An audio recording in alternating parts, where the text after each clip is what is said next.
احباب ذی وقار Ertugrul Ghazi نام کی ایک ڈاکومنٹری ترکوں نے تیار کی ہے۔ الیکٹرانک میڈیا پر اس وقت اس کا بڑا شہرہ ہے۔ لوگ مختلف پہلوؤں سے سوال کر رہے ہیں۔ جہاں تک ارطغرل غازی کی شخصیت کا تعلق ہے تو بلا شبہ وہ ایک عظیم انسان تھے، صحیح العقیدہ، باعمل، متقی، پرہیزگار، غریب پرور، دین اسلام کے ہر قانون کے سامنے اپنی گردن کو جھکانے والے، اولیاء کاملین کے ساتھ نسبت رکھنے والے، ان کی بارگاہ میں جانے والے، ان سے روحانی فیض حاصل کرنے والے سچے عاشق رسول ارطغرل غازی تھے۔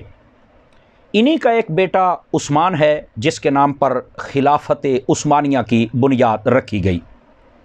یہ اپنی حق بیانی، عدل و انصاف اور غریب پروری کی وجہ سے اتنا مقبول ہوئے کہ تقریباً 3 بر اعظموں میں ان کی حکومت پہنچ گئی۔ تقریباً 600 سال کے قریب انہوں نے حکومت کی۔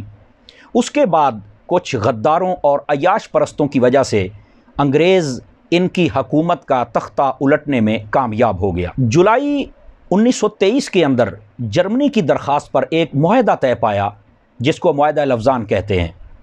اس کے اندر ان کی مین شرط یہ تھی کہ ترکی کو سیکولر کر دیا جائے اور یہاں کی بندرگاہ کو فری کر دیا جائے، خلافت عثمانیہ کو ختم کر دیا جائے اور ان کے اثاثے منجمد کر دیے جائیں، سب کو قابو کر لیا جائے۔ اب یہ 100 سالہ معاہدہ طے پایا تھا کہ 100 سال کے بعد ترکی یہ سارے معاملات اپنے ہینڈ اوور کر لے گا۔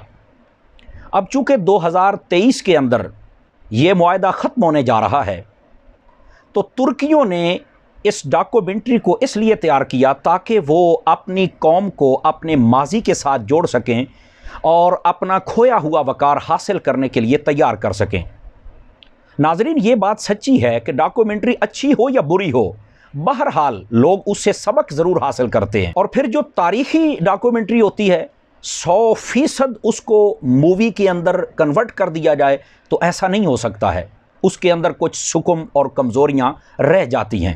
ہاں، کتاب ایک ایسا مستند ذریعہ ہے کہ اس کے اندر تاریخ کے ہر پہلو کو سمویا جا سکتا ہے، لیکن چونکہ الیکٹرانک میڈیا کا دور تھا تو دور جدید کے تقاضوں کے مطابق انہوں نے اس کی ڈاکومنٹری کو تیار کر کے چلا دیا اور پھر دنیا کی اکثر زبانوں میں کنورٹ کر کے اس کو ملکوں میں چلا دیا۔ اب یہ معاہدہ ختم ہونے والا ہے اور ترکی اس کا مطالبہ بھی ضرور کرے گا، اور اس کی چند سالوں کی ایکٹیویٹیز کو دیکھ کر یہ محسوس ہوتا ہے کہ وہ اس سے باز نہیں آئے گا، اور اس کا وہ حق بھی ہے، یہ دینا بھی چاہیے، لیکن اس کے باوجود اسے کچھ کرنا تو ہے۔ اس نے یہ ڈاکومنٹری جب سے چلائی ہے تو سب سے پہلے عالم کفر بڑا لرزاں و ترساں ہے کہ یہ انہوں نے کیا کر دیا ہے، اور اس پر بڑی چیہ مگوئیاں ہو رہی ہیں۔ ظاہر سی بات ہے ان کے سارے مفادات یک دم دریا برد ہو جائیں گے تو انہیں تکلیف تو ہوگی نا کہ 100 سالہ بدماشی ختم ہو جائے گی ان کی۔ دوسرے کون لوگ ہیں جن کو تکلیف ہوگی؟ دوسرے وہ لوگ ہیں جو بد عقیدہ ہیں۔ وہ کیسے؟ اس ڈاکومنٹری کو آپ دیکھیں تو بہت زیادہ نبی پاک صلی اللہ علیہ وسلم سے محبت کا اظہار کیا گیا، یہاں تک کہ جب نام آئے تو سینے پر ہاتھ رکھ کے محبت کا اظہار کرنا، درود و سلام پڑھنا، آقا علیہ السلام کے نام پر بہت ساری محافل کا اہتمام کرنا، جنازہ پڑھنا، جنازے کے بعد دعا کرنا، بزرگوں کے پاس جانا، ان کی بیعت کرنا، ان سے روحانی فیض حاصل کرنا، ان کی سرپرستی میں دین کا کام کرنا، عدل و انصاف قائم کرنا، صحابہ اور اہل بیت سے محبت قائم کرنا، مساجد کو بنانا، مدارس کو بنانا۔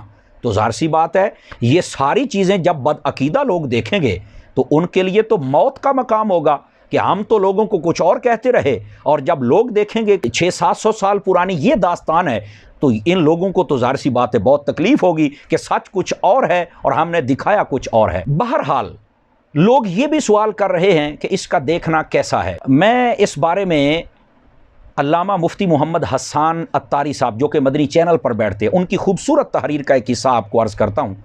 انہوں نے فرمایا کہ علم کے بہترین ذرائع یا وہ کتاب ہے یا وہ استاد ہے، تو بہتر تو یہی تھا کہ ہم کتاب پڑھتے یا اس کو کتابوں میں شائع کیا جاتا اور لوگوں کو کہا جاتا کہ اس کا مطالعہ کریں، پڑھیں اور اویئرنیس حاصل کریں۔ جہاں تک ہے کہ یہ دیکھنا جائز ہے یا ناجائز ہے، تو بھائی جب ڈرامہ ہی کہہ دیا ہے تو میں کیسے اس کو مقدس اور جائز کہہ سکتا ہوں؟ اور تحدیث نعمت کے لیے بتا رہا ہوں، الحمدللہ علی احسانہ، میں نے اس کا 30 سیکنڈ کا ایک کلپ بھی نہیں دیکھا ہے۔ یہ معلومات میرے ایک دوست انگلینڈ میں محمد شاہد صاحب ان سے میں نے لی، ایک دوست ہمارے لاہور میں محمد عثمان ان سے لی، اور اس کا جو پس منظر تھا میں نے آپ کو عرض کیا ہے۔ اور یہاں پر یہ بات بھی ضروری ہے کہ مسلمانوں کو چاہیے کہ وہ دعا کرتے رہیں تاکہ اللہ تعالیٰ عالم اسلام میں ان کو کھویا ہوا وقار واپس عطا فرمائے اور اللہ تعالیٰ ہم سب کی حفاظت فرمائے۔